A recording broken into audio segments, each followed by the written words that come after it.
Welcome back to the History of the Church. Today we will summarize what we talked about the last few episodes with the Councils of Constantinople and Nicaea, and we will continue on with the rest of the councils.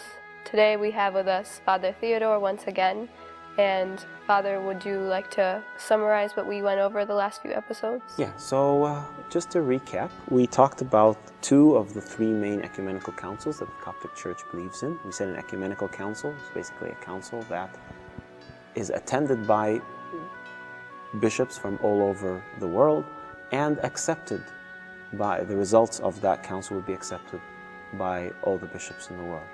And from the perspective of the Coptic Church, we believe in three: the Council of Nicaea, Constantinople, and Ephesus.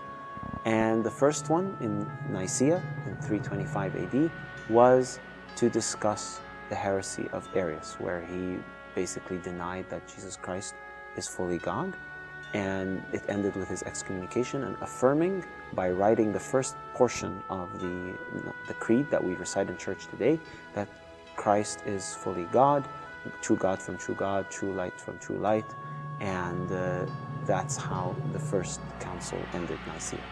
After that, we have 381 AD, where we have the Council of Constantinople, and the main issue at that point was the heresy of Macedonius, who was the Patriarch of Constantinople, who said that the Holy Spirit wasn't fully God. And basically, the council affirmed that the Holy Spirit is fully God, the Lord, the giver of life, and that's the term that we use now in the second part of the creed, which we recite in church, and which we call the shorthand form is the Nicene Creed, but actually it's called the Nicene Constantinopolitan Creed. Of course, that's a mouthful, that's why we don't say it like that all the time. But between those two councils was the writing of the creed as we know it today. So they tweaked a little bit of the first part in this council, and then they continued it with talking about the Holy Spirit, and they also dealt with the problem of the idea that Christ could have a millennium or a rule on earth for only 1,000 years before the end of the world. So they also added to the creed this idea, his kingdom shall have no end.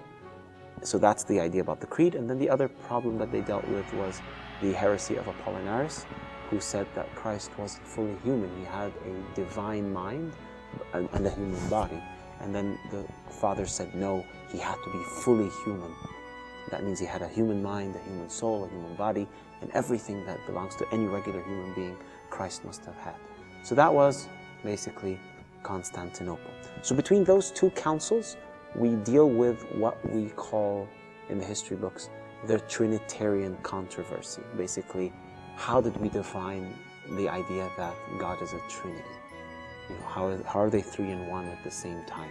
So during those few decades of those two councils, we settled in the church between the decisions of those two councils and the writings of some of the other fathers who were present at the time or right after, people like St. Basil, people like St. Gregory, they wrote on this idea, what does it mean that God is three, but God is one?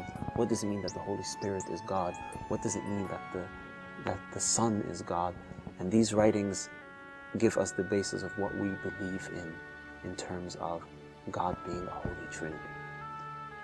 So we covered those two councils and the heresies or the problems that were within those. What was the third council? So the third council is Ephesus. So this starts, there's like a gap. We said the last council in Constantinople was 381.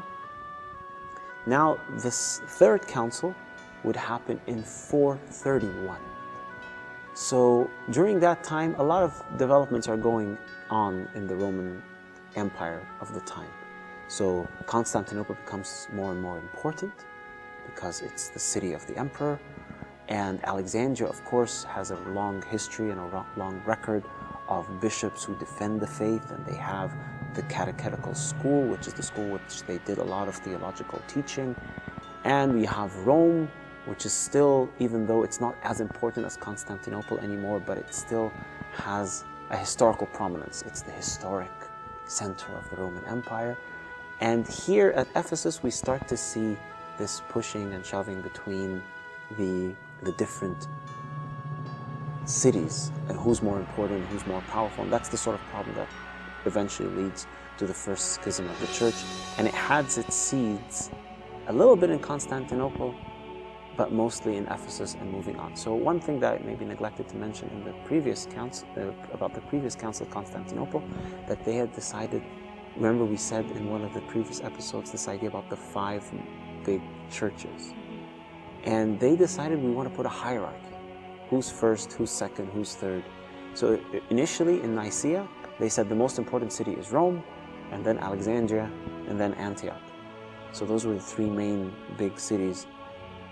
By the time we get to the Council of Constantinople, Constantinople itself had started to become a prominent city, and they said, well, we're going to bump Alexandria a little lower, and we're going to put Constantinople as number 2 because it's the new Rome, it's the second Rome. So the order then became Rome, Constantinople, Alexandria, Antioch. And they would say Constantinople is the new Rome, and it's pretty much as important as Rome. Of course, Rome didn't like that, and they objected to it. Alexandria maybe weren't as happy, but then we kept going. But here we start to see some of the issues where politics start to get involved, which is the main reason why later we get the first schism.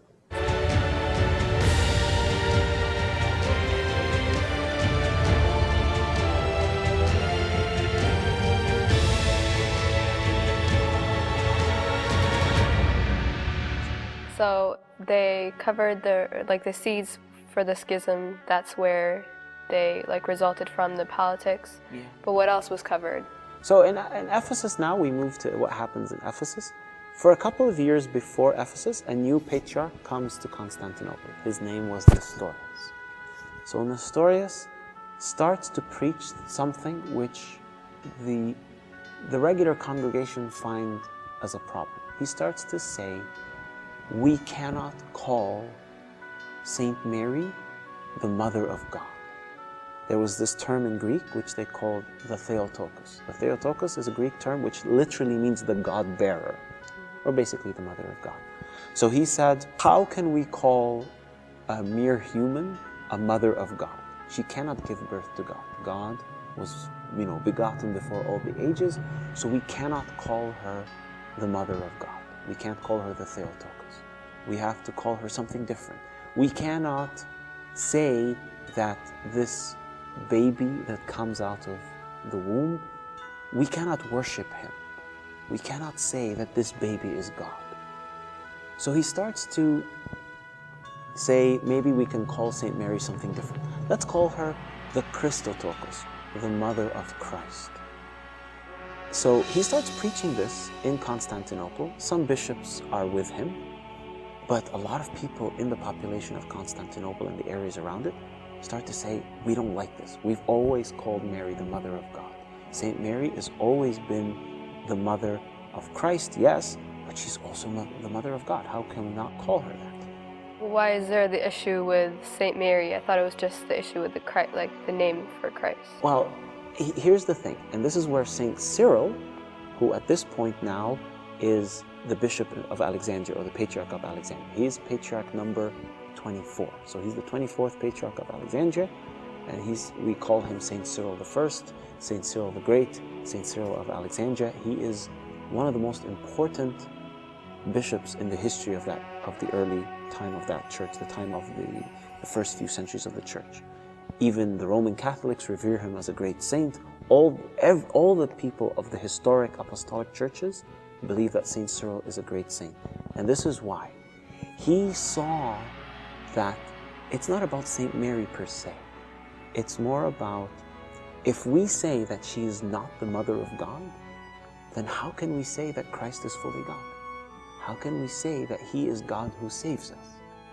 And at that point, he starts to rely on some of the sayings of the fathers before him, where he says, that is not assumed is not saved. Meaning, if Christ did not, as fully God, be united completely with the complete humanity of the human being that he became, then we as humans can't be saved. We are saved because Jesus Christ, who was fully God, was completely united with the humanity. So that's where Saint Mary comes in then? That's where Saint Mary comes in, exactly. If the baby that Nestorius said we can't call God wasn't fully God from the moment he was born from Saint Mary, actually from the moment he was conceived in her womb, then he's not that one person.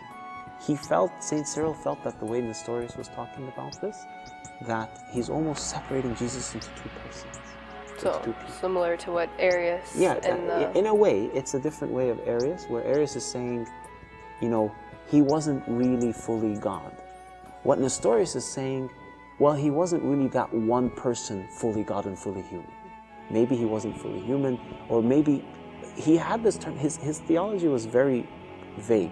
He said that Jesus, the human, was joined with the Son of God. So he's not talking about it as if they're one person. He's talking almost about two Christs walking together. And that was where the problem was. So St. Cyril was very, very adamant to say that he was fully God, fully human, one person. And if that is not what we believe in, then we cannot be saved. And if he's fully God, fully human, and one person, therefore, of course, Saint Mary gave birth to God. And then we started to discuss the two births. There was the birth of the Son from before time, from the Father. And then there's the birth of the Son of God, a human birth from Saint Mary, but that's not denying that he is the Son of God. So Ephesus at that point becomes the council where they say she is the Theotokos. He is one person from two natures, but becoming one united nature after they're united together. And Saint Mary is the Theotokos. Well, thank you so much, Abuna. And we've learned a lot about the Council of Ephesus. Next time we will finish up with the history of the church and we will move on from there.